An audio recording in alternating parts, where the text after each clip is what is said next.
وبرکاتہ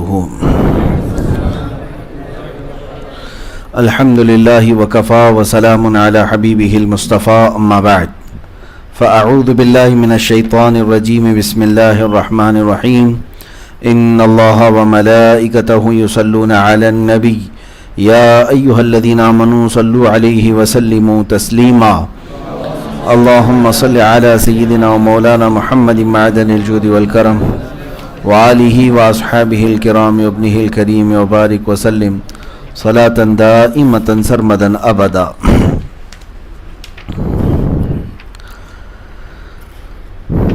بسم اللہ الرحمن الرحیم. یا ایہا الذین آمنوا باللہ ورسولہ والکتاب الذی نزل علی رسولہ والکتاب الذی انزل من قبل ومن يكفر بالله وملائكته وكتبه ورسله واليوم الآخر فقد ضل ضلالا بعيدا.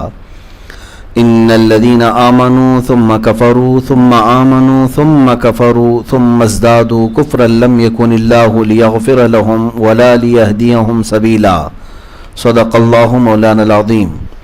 اے ایمان والو، ایمان رکھو اللہ اور اللہ کے رسول پر، اور اس کتاب پر جو اپنے ان رسول پر اتاری، اور اس کتاب پر جو پہلے اتاری، اور جو نہ مانے اللہ اور اس کے فرشتوں اور کتابوں اور رسولوں اور قیامت کو تو وہ ضرور دور کی گمراہی میں پڑا. بے شک وہ لوگ جو ایمان لائے پھر کافر ہوئے، پھر ایمان لائے پھر کافر ہوئے، پھر اور کفر میں بڑھے، اللہ ہرگز نہ انہیں بخشے نہ انہیں راہ دکھائے. اس سے قبل کی جو آیات بینات ہیں وہ بھی آپ نے سماعت فرمائی. اس کا شان نزول میں فرمایا گیا، حضرت ابن عباس رضی اللہ تعالیٰ عنہما نے فرمایا کہ یہ آیت یہود کے حق میں نازل ہوئی جو حضرت موسیٰ علیہ السلام پر ایمان لائے پھر بچڑا پوجا کیا. اس کا واقعہ سورہ بقرہ میں گزر چکا ہے کہ انہوں نے بولتے ہوئے بچڑے کو پہلی مرتبہ دیکھا تھا تو اس کی پوجا میں لگ گئے، تو ظاہر سی بات ہے بچڑا پوجا کرتے ہوئے کافر ہوئے. پھر اس کے بعد ایمان لائے، پھر حضرت عیسیٰ علیہ السلام اور انجیل کا انکار کر کے پھر کافر ہو گئے. پھر سید عالم صلی اللہ علیہ وسلم اور قرآن کا انکار کر کے اور کفر میں بڑھے. ایک قول یہ بھی ہے کہ یہ آیت منافقین کے حق میں نازل ہوئی کہ وہ ایمان لائے پھر کافر ہوئے، ایمان کے بعد پھر ایمان لائے، یعنی انہوں نے اپنے ایمان کا اظہار کیا تاکہ ان پر مومنین کے احکام جاری ہوں، پھر کفر میں بڑھے. اب یہ دو آیتیں میں نے آج آپ کے سامنے تلاوت کی ہیں. پہلی آیت ہے جس میں اللہ تبارک و تعالی ایمان والوں سے خطاب فرما رہا ہے اور یوں ارشاد فرما رہا ہے کہ اے ایمان والو اللہ پر ایمان رکھو. بات ایمان والوں سے ہی کہی جا رہی ہے، لیکن ایمان کیسا رکھنا چاہیے؟ ظاہر سی بات ہے، یا ایھا الذین آمنوا آمنوا باللہ، دونوں جگہ پر ایک ہی لفظ ہے. مثال کے طور پر اگر میں آپ سے کہوں اے مسلمان مسلمان ہو جا، تو یہ پوچھنے کی بات ہے کہ پہلے آپ مسلمان کہہ کر مجھے مخاطب تو کر رہے ہیں اور پھر کہہ رہے ہیں مسلمان ہو جا. یہاں پر بسا اوقات بات ایسی ہے کہ ایمان کے درجے ہیں. کبھی کبھار ایمان جو ہے کچھ لوگ ظاہری طور پر اظہار کرتے ہیں لیکن حقیقت میں پورا ایمان ان کے دلوں میں آتا نہیں ہے. جیسے کہ قرآن پاک میں اللہ تبارک تعالیٰ نے فرمایا قالت الاعراب آمنا ولکن قولوا اسلمنا ولما يدخل الایمان فی قلوبکم. کچھ دیہاتی لوگ کہتے ہیں کہ ہم ایمان لائے، بلکہ انہیں کہنا چاہیے کہ وہ کہیں ہم اسلام لائے. ایمان ابھی ان کے دلوں میں آیا ہی نہیں ہے. تو بعض مقامات پر ایمان والوں سے بھی کہا جائے گا کہ تم پورے کے پورے مومن ہو جاؤ. ایمان کے درجات ہیں، ایمان کی بلندیاں، اور بخاری شریف میں تو پورا ایک باب ہے ایمان گھٹتا بڑھتا ہے اس سلسلے میں، کہ ایمان جو ہے گھٹتا بھی ہے بڑھتا بھی ہے. اس ٹاپک پر انہوں نے پورا ایک باب رکھا ہے بخاری شریف میں. اب اس آیت کے شان نزول میں یہ فرمایا گیا کہ حضرت عبداللہ ابن عباس رضی اللہ تعالیٰ عنہما نے فرمایا یہ آیت جو ہے حضرت عبداللہ بن سلام اور اسد و اسید اور ثعلبہ بن قیس اور سلام و سلمہ و یامین کے حق میں نازل ہوئی۔ یہ کون لوگ تھے؟ یہاں پر چند لوگوں کا ذکر آیا۔ عبداللہ بن سلام یہودی عالم تھے، اسی طرح سے اسد اور اسید اور ثعلبہ بن قیس اور سلام و سلمہ و یامین، یہ وہ نام ہیں جو اہل کتاب کے مومنین تھے۔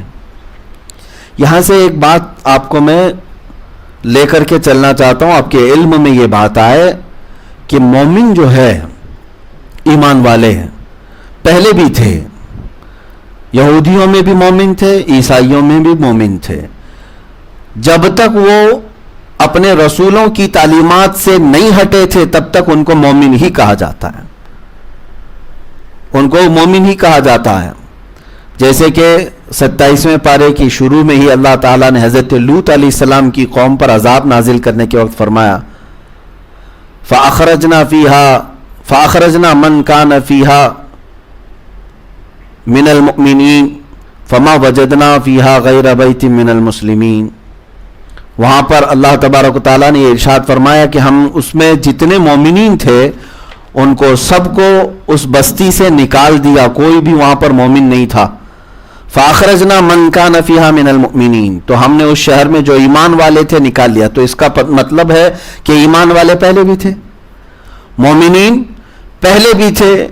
اسی طرح سے حضرت موسیٰ علیہ السلام اپنے متعلق کہتے ہیں وَأَنَا أَوَّلُ الْمُؤْمِنِينَ، مومن جو ہے وہ یہودیوں میں بھی تھے، عیسائیوں میں بھی تھے، اور مسلمانوں میں بھی ہم مومن ہیں الحمدللہ۔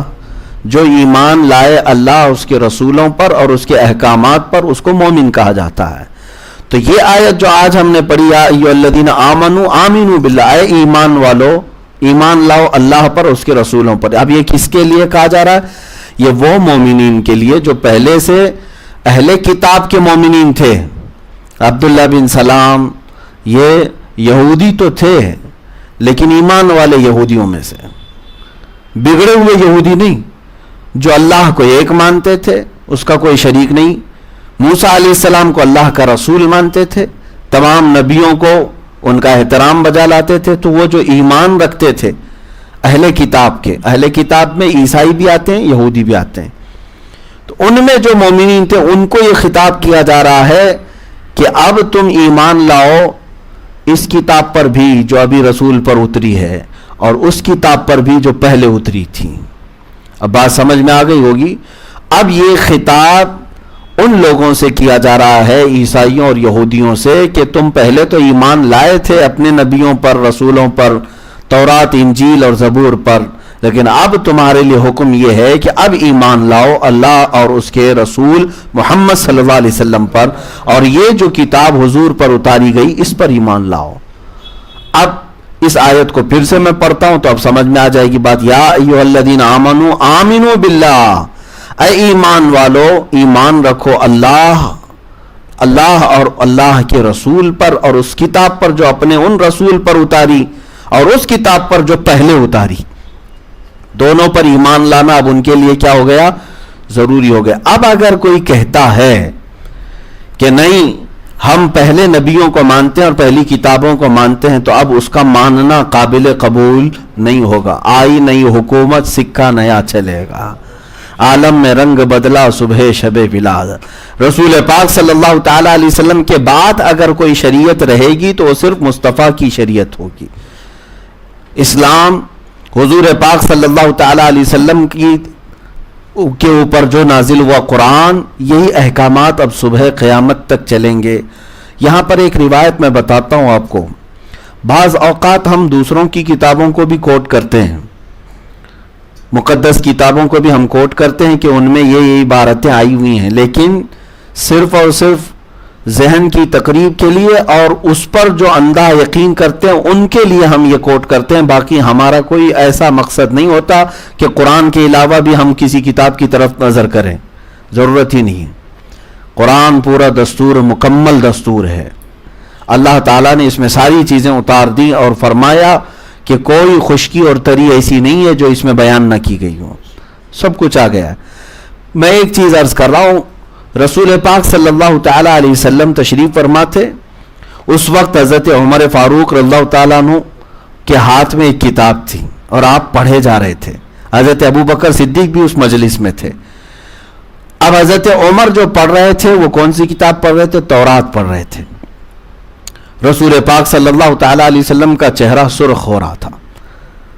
حضور پاک صلی اللہ تعالیٰ علیہ وسلم کے چہرے پر ناراضگی کی علامتیں دکھائی دے رہی تھی صاف. تو حضرت عمر اور پڑھے جا رہے تھے. حضرت ابو بکر صدیق رضی اللہ تعالیٰ عنہ نے ان کو روک دیا. ہے عمر دیکھتے نہیں اللہ کے نبی صلی اللہ تعالیٰ علیہ وسلم غضبناک ہیں؟ حضرت عمر نے کہا میں تو اللہ کی کتاب پڑھ رہا ہوں, تورات پڑھ رہا ہوں, اللہ کی کتاب ہے نا.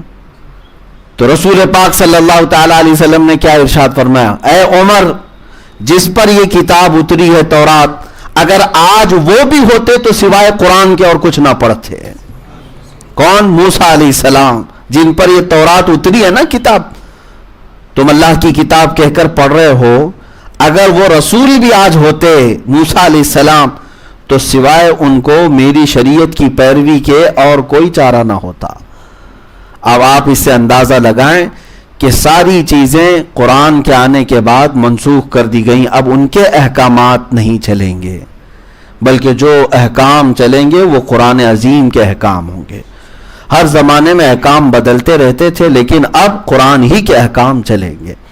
اب یہاں سے میں آپ کو بتاتا ہوں, 3 چیزوں کا ذکر آیا ہے. اللہ پر ایمان لاؤ, اس کے رسول پر اور کتاب پر. پہلی کتابوں پر بھی ہمیں ایمان رکھنا ہے کہ وہ اللہ کی کتابیں ہیں, لیکن اس کا میٹر کیا تھا وہ ضائع ہو گیا.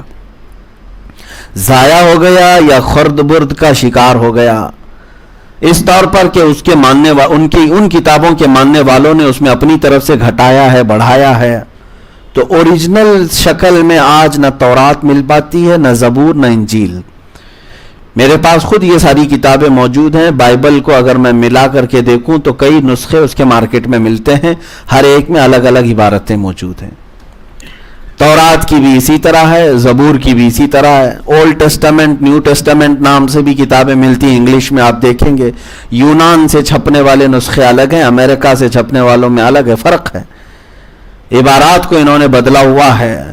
تو اس سے صاف پتہ چلتا ہے کہ اگر یہ اس طرح کا اختلاف ہے تو آخر اللہ کی کتاب کون سی ہے.